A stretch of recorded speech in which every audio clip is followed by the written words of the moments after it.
विश्व कप 2023 के बाद पहली बार भारतीय क्रिकेट टीम वनडे इंटरनेशनल खेलने को तैयार है। आज जोहानिसबर्ग में वनडे इंटरनेशनल में भारत का मुकाबला साउथ अफ्रीका से होना है। दोनों ही टीमों ने कमर कस ली है और एक दूसरे से लोहा लेने को तैयार है। तो इस मुकाबले में किस टीम का पलड़ा रहेगा भारी और कौन सी टीम मारेगी बाजी, आज इसी पर चर्चा करूंगा। नमस्कार, आप देख रहे हैं न्यूज बाइस्कोप और मैं हूं राकेश रंजन। भारत और साउथ अफ्रीका के बीच आज से वनडे इंटरनेशनल मैचों की सीरीज शुरू हो रही है और पहला वनडे इंटरनेशनल जोहानिसबर्ग में खेला जाएगा। इस मुकाबले पर सभी की निगाहें लगी हैं, इसलिए लगी हैं क्योंकि विश्व कप में फाइनल में मिली हार के बाद भारतीय क्रिकेट टीम पहली बार वनडे इंटरनेशनल खेलने के लिए मैदान पर उतर रही है।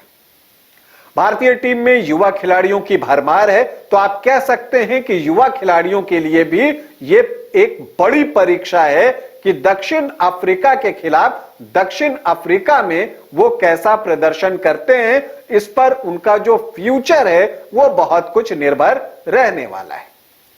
दूसरी तरफ दक्षिण अफ्रीका की टीम है जो कि बिल्कुल इस इरादे के साथ मैदान पर उतरेगी कि ठीक है, T20 सीरीज हम अपने घर में नहीं जीत सके, लेकिन वनडे सीरीज जो है वो जरूर जीतेंगे और वो पहले मैच में जीत से कम कुछ भी नहीं चाहेगी। लेकिन दूसरी तरफ भारतीय टीम है जो चाहती है कि जो विश्व कप के फाइनल में हार मिली है वनडे इंटरनेशनल में, उस हार को भुलाकर एक नई शुरुआत की जाए वनडे इंटरनेशनल में। और इसके लिए एक नया कप्तान भी है भारत के पास। KL राहुल इस वनडे सीरीज में भारतीय टीम की कप्तानी करेंगे। अगर हम इस टीम की बात करें तो आपको बता दें कि युवा खिलाड़ियों की बात हम करते हैं तो जिनकी चर्चा मैं करना चाहूंगा, साई सुदर्शन को इस टीम में जगह दी गई है। साई सुदर्शन जो है लेफ्ट हैंडर ओपनिंग बैटर हैं और उन्होंने रिसेंट पास्ट में अच्छा प्रदर्शन किया है पिछले 6-8 महीनों में और इसी का इनाम उन्हें मिला है। ऋतुराज गायकवाड़ उनके साथ पारी की शुरुआत करते हुए आपको दिखेंगे। 3 नंबर पर तिलक वर्मा खेल सकते हैं, 4 पर श्रेयस अय्यर, 5 पर कप्तान KL राहुल आपको दिखेंगे जो कि विकेट कीपर की भूमिका में भी होंगे और 6 पर आपको रिंकू सिंह जो है वो जो है प्लेइंग 11 में शामिल किए जा सकते हैं। तो रिंकू सिंह के लिए भी यह बड़ा अवसर होगा और रिंकू सिंह वनडे डेब्यू करेंगे तो यहां पर अपने आप को साबित करने का उनके पास अवसर होगा। 7 पर अक्षर पटेल की वापसी हुई है तो 7 नंबर पर आपको अक्षर पटेल भी दिखेंगे। अब देखना यह दिलचस्प है कि क्या कुलचा की जोड़ी हमें दिखेगी, क्या यजुवेंद्र चहल और कुलदीप यादव एक साथ खेलते हुए हमें दिखेंगे।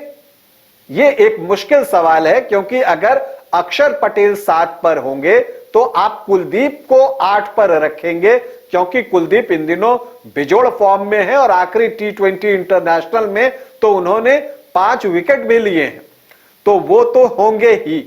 और इसके बाद आपको 3 तेज गेंदबाजों के साथ जाना होगा, तो मुझे लगता है कि चहल के लिए स्थान बनाना आसान नहीं होगा। अब अगर हम 3 तेज गेंदबाजों की बात करते हैं तो वो कौन कौन हो सकते हैं, ये महत्वपूर्ण है। तो देखिए, उसमें मुकेश कुमार होंगे, ये आप तय मानकर चलिए, तो मुकेश कुमार तो खेलेंगे, तो ये आपको 9 हो गए। इसके अलावा मुझे लगता है कि अर्शदीप सिंह को भी जगह मिल सकती है, तो अर्शदीप सिंह 10 हो गए। और 11वें नंबर के लिए जो आप कह सकते हैं एक मुकाबला है, वो है बिहार के आकाशदीप जो कि बंगाल के लिए रणजी ट्रॉफी खेलते हैं और आवेश खान के बीच। तो आवेश खान और आकाशदीप में से किसी एक का चुनाव हो सकता है। अगर बल्लेबाजी पर थोड़ा ध्यान जाए तो मुझे लगता है बॉलिंग ऑलराउंडर होने की वजह से आकाशदीप को मौका मिल सकता है और फिर तब आवेश खान को बाहर बैठना पड़ सकता है। तो यह भारत की प्लेइंग 11 हो सकती है और इसमें बहुत सारे युवा खिलाड़ी हैं, कुछ अनुभवी खिलाड़ी हैं जिनके ऊपर बड़ी जिम्मेदारी होगी, चाहे वो श्रेयस अय्यर हो, केएल राहुल हो, अक्षर पटेल हो, कुलदीप यादव हो, इन पर बड़ी जिम्मेदारी होगी और नए खिलाड़ियों को अपने आप को साबित करने का अवसर भी मिला है। दूसरी तरफ अगर हम दक्षिण अफ्रीकी टीम की बात करें तो मार्करम टीम के कप्तान होंगे, अच्छे फॉर्म में हैं और वर्ल्ड कप में भी उनका प्रदर्शन लाजवाब रहा था, तो वो होंगे। रेजा हेंड्रिक्स हैं, वो जो है वो ओपनिंग करेंगे। इसके अलावा बार्टमैन उनके साथ ओपनिंग कर सकते हैं। 3 नंबर पर वेंडार डुसे आपको देख सकते हैं, 4 पर मार्करम, 5 पर क्लासेन, 6 पर मिलर। ये टॉप के 6 खिलाड़ी जो हैं वो आपको देखने को मिल सकते हैं। अब 7 पर जो है ऑलराउंडर आपको फेलुक्वायो दिख सकते हैं। इसके अलावा आप बात करें तो केशव महाराज और तबरेज शमसी, ये 2 स्पिनर जो है वो दक्षिण अफ्रीकी टीम में हो सकते हैं। तो ये 9 खिलाड़ी हो गए। इसके अलावा बर्गर और आपको विलियम्स, ये मुझे लगता है कि प्लेइंग 11 दक्षिण अफ्रीका की होनी चाहिए। तो दक्षिण अफ्रीकी टीम को भी अगर आप देखते हैं तो वहां भी अनुभवी खिलाड़ियों की जो है एक श्रृंखला है, चाहे आप मिलर की बात कर लें, मार्करम की बात कर लें, केशव महाराज की बात कर लें, तबरेज शमसी की बात कर लें, तो वहां पर एक दिखता है कि हाँ ये अनुभवी खिलाड़ी हैं। और दूसरी तरफ जो है कुछ युवा खिलाड़ी भी हैं, बर्गर, विलियम्स की आप बात कर लें, आप हेंड्रिक्स की बात कर लें, बार्टमैन की बात कर लें, तो एक वहां पर आपको संतुलन दिखता है दक्षिण अफ्रीकी टीम के पास भी। और दक्षिण अफ्रीका को दक्षिण अफ्रीका में हराना इतना आसान भी नहीं होता। विकेट जो है जितना फ्लैट T20 इंटरनेशनल में था, वनडे में उतना फ्लैट आपको नहीं मिलेगा। यहां शुरुआती ओवरों में गेंदबाजों के पास जो है कुछ अवसर जरूर होंगे। ऐसे में दोनों टीमों के लिए महत्वपूर्ण यह है कि शुरुआत के 10 ओवर में वो कैसा खेलते हैं। अगर शुरुआती 10 ओवर में भारतीय टीम ने ज्यादा विकेट गंवा दिए तो उनके लिए परेशानी बढ़ सकती है, क्योंकि मैच जो है वो लंबा है, 50 ओवरों का मैच है।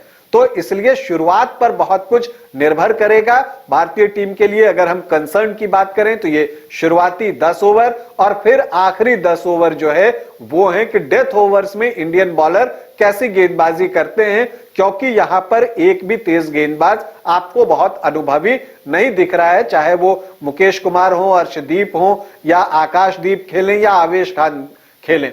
तो ऐसी परिस्थिति में मुकेश कुमार जिन्होंने की यॉर्कर डेवलप किया है वो काम आ सकते हैं। अर्शदीप भी अच्छी यॉर्कर डाल लेते हैं और इसलिए मुझे लगता है कि अर्शदीप प्लेइंग 11 का हिस्सा हो सकते हैं।